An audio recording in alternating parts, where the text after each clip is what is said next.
যে মারা নামতে না দেওয়াটা, এটা পরবর্তীকালে শুধু ছাত্র আন্দোলনের কাছে, বিপিএসএফ এর কাছে না, এটা সামগ্রিকভাবে গণ আন্দোলনের কাছেও এটা একটা অত্যন্ত সাহস। এখনো আমাদের কাছে আমেরিকা, কিন্তু তখন আমাদের কাছে আমেরিকার থেকে তো বড় শত্রু আর কেউ নেই। এবং আমেরিকার সেই ডিয়াগো গার্সিয়ায় সপ্তম নৌবহর জড়ো করেছিল, যে সেই সময় থেকে তার প্রতিবাদ আমরা করে চলেছি।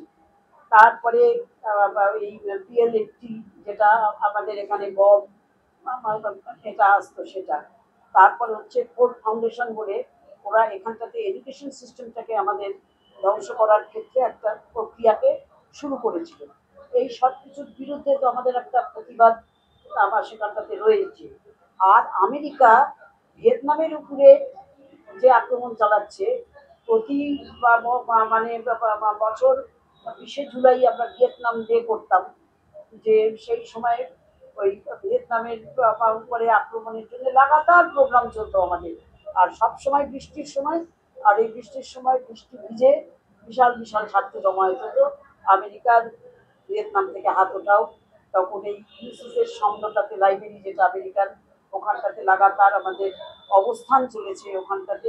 মানে সে সব সময় এটা ছিল। ফলে সেখানটাতে সেই আমেরিকা, আর ওদিকে কিউবাকেও থাকছে।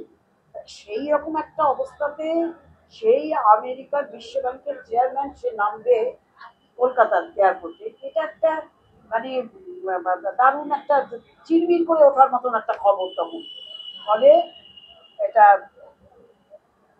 জানার পর থেকেই সুভাষদা, দীনেশ দা ওদেরকে বললো যে ম্যাকনামারাকে নামতে দেওয়া যাবে না। তখন সবাই বললো যে এটা অ্যাবসার্ড, কি করে হবে, ওদের অত এয়ারপোর্ট, আমরা কি করতে হবে, এয়ারপোর্টে ও নামবে, বড়জোর আমরা রাস্তার উপরে আসবে যখন, তখন আমরা রাস্তাটাকে আটকে দিতে পারি, এটাকে আমরা নামতে দেবো না, এটা কি করে হবে। বললো যে হবে, আমরা নামতে দেবো না, এটা যদি আমরা ঠিক করি তাহলে আমরা নামতে দেবো। তারপরে যা হয়, আসল জায়গাতে একটা আলোচনা করে করে বললো দেখো তোমরা পারো যদি, ইত্যাদি করে, তা লোক হাসিও না, এই সব করা হলো। তারপরে তখন তো প্রমোদদা আছেন, তার সেই সব আলোচনা হলো হলো ও যেটা করলো, এখানটায় যেমন প্রস্তুতি ছাত্রদের, সেই প্রস্তুতি চলতে থাকলো। আর সুভাষদা তখন যেটা করলো, তখন হচ্ছে সারা দমদমে, দমদমে তো তখন এরকম শুকনো অবস্থা নয়, দমদমে তখন যেসব, দমদমে তখন হিজ মাস্টার্স ভয়েস, দমদমে তখন এই যে তোমার, আরে এই যে ইচ্ছাপুরে যে গান ফ্যাক্টরি, তারপরে আরো কত রকমের ছোট বড় কারখানা, কত শিল্প, তখন সারা দমদম। ফলে এই সমস্ত শ্রমিক, কৃষক বেল্ট নেই ওখানে, এই সমস্ত শ্রমিক এবং দমদমের শ্রমিক আন্দোলন, দমদমের গণ আন্দোলন, বামপন্থী আন্দোলন, ততদিনে দমদম দাওয়াই শুরু হয়ে গেছে। ফলে এই সমস্তটা মিলিয়ে দমদমের গণ আন্দোলন সমস্ত সময়ই অত্যন্ত শক্তিশালী ছিল। এবং দমদম একসময় তোমার আমাদের যখন ওই 60-এর দশকের মানে একেবারে গোড়ার দিকে আক্রমণ ইত্যাদির সময়কালে, যখন পার্টি ভাগ হচ্ছে সেই সময়কালে, দমদম পার্টি অফিসটা সেই সময় মানে ডিফ্যাক্টো পার্টি অফিস হিসেবে কাজ করেছে। তিনি পিএম ছিলেন, তবে বিরোধীদের, উনি পার্টির সেক্রেটারি হিসেবে অনেক সময় ফাংশন করেছেন। দমদমের উদ্বাস্তু আন্দোলনটা খুব শক্তিশালী ছিল বলে তুমি দেখবে যে উদ্বাস্তু আন্দোলন যেখানে যেখানে উদ্বাস্তুরা দিয়ে থেকেছে, একদিকে দমদম, একদিকে যাদবপুর, একদিকে পানিহাটি, এই তিনটে অঞ্চল হচ্ছে সবচেয়ে বেশি বড় উদ্বাস্তু অঞ্চল। আর উদ্বাস্তুরা যেখানে এসেছে, তাদের সেই বন কেটে বসত করার যে আন্দোলন সংগ্রাম, সেই জায়গা যেখানটাতে যেখানটাতে সেখানটায় আন্দোলন তীব্র হয়েছে সব জায়গাতে।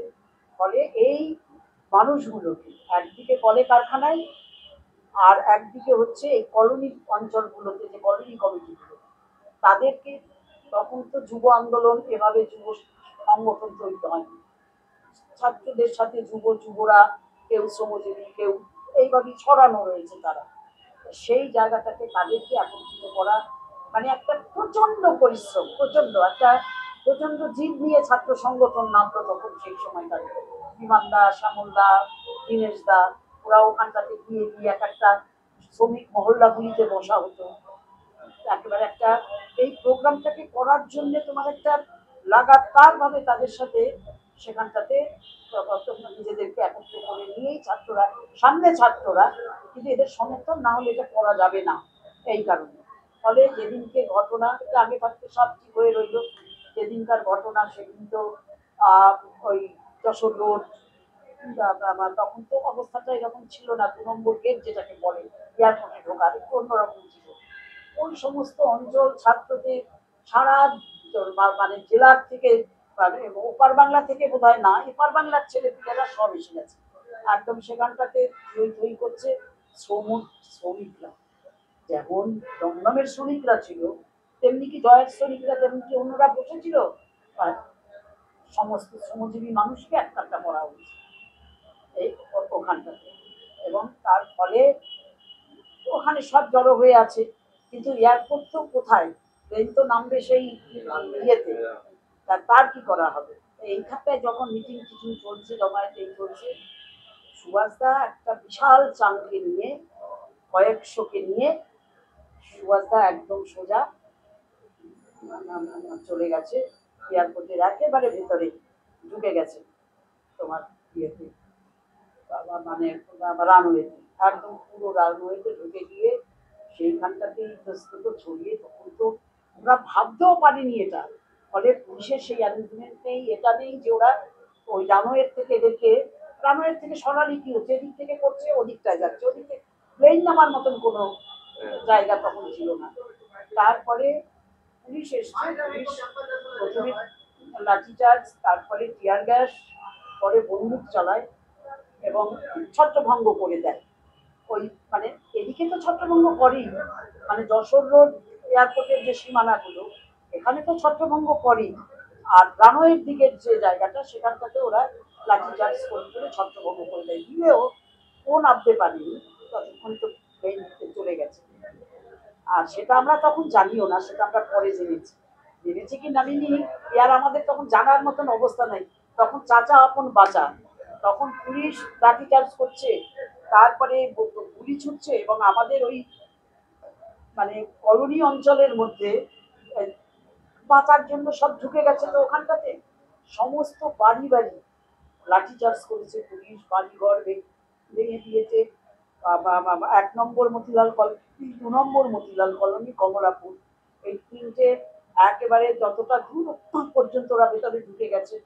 গিয়ে সেখানটাতে ওরা আমি আমি 2 নম্বর মতিলাল, আমাদের এলাকা, আমাদের ওই সমস্ত জায়গা পুরো ভেঙে চুরমার করে দিয়েছে, সব আহত হয়েছে কত, এইসব কাণ্ড কারখানা ওরা করেছে। এবং তারপরে কিন্তু স্ট্রাইক ইত্যাদি ইত্যাদি সব ধর্মঘট এমনি সব হয়েছে। ফলে এই যে মাটনা মারা নামতে না দেওয়াটা, এটা পরবর্তীকালে শুধু ছাত্র আন্দোলনের কাছে, বিপিএসএফ এর কাছে না, এটা সামগ্রিকভাবে গণ আন্দোলনের কাছেও এটা একটা অত্যন্ত সাহস, এবং মানে এটা তাদের কাছে একটা কিছু করতে ইচ্ছে করলে আমরা করতে পারি এইরকম একটা জায়গাতে, দুঃসাহসিক কাজের সেই জায়গাতে যাওয়ার কথা তারা ভাবতে পারে। এবং ছাত্র সমাজ তো বটেই, এবং পরে সমস্ত কাগজে পত্রে সব জায়গা থেকে কোনো নিউজ দেয় না, পরে সেসব কিছু ওরা করেছে, এবং ইয়েতে ন্যাশনাল লাইব্রেরিতে এখনো সে কাগজপত্রগুলো সব জমা করা আছে সেখানটাতে। এবং এটাতে সবচেয়ে বড় কথা এটা যে আমরা যে কথাটা বলি, যেটা ট্রাম মুভমেন্টের সময় আমরা দেখাতে পেরেছি, যে ট্রাম ভাড়া বৃদ্ধির সেই সময়কালে এবং ট্রামের শ্রমিকদের তাদের এর সমর্থনে যে আন্দোলন, যেটা ছাত্র নিজের আন্দোলনের থেকে পরে ট্রাম ভাড়া বৃদ্ধির আন্দোলনে সমস্ত মানুষের সাথে একত্র হয়ে গেলাম আমরা।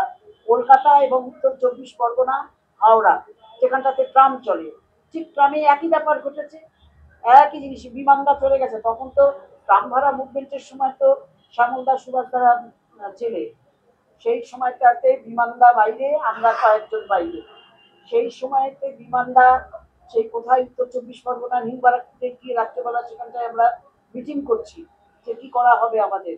মানে একটা বড় মুভমেন্ট করতে গেলে তোমাকে তার আগে অনেকখানি কাঠখড় পোড়াতে হয়।